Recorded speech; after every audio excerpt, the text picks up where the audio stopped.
how to add subpage in Wix Studio. So hello guys and welcome back to today's video. In today's video, let's teach you how you will be able to add a subpage for you to be able to connect onto your main page. So for example, this is our main page over here. And as you can see here, I have a read more button. Now, I want to attach this read more button to a sub page, right? If they click this, they will be redirected to another page, of course.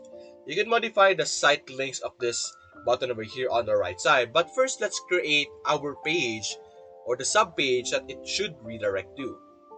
Now, sub pages are typically pages that are not main pages or like not the top or the high level page. So over here, we could simply click on our home over here on the top left and click on manage pages. In this manage pages, this is where we could create a page. So if you click on a new page over here, we could add it as a blank page. We can now label this as an about us or a sub page. Depends on, you can name it whatever you want. So for us, let's say about us. And you can have that as a sub page. Now, it's not a main page like the high level page, but we could now attach buttons or we could now attach its link to our buttons so they could redirect to that page as well. So that's basically it guys. If you enjoyed this video, leave a like and subscribe. Thanks for watching.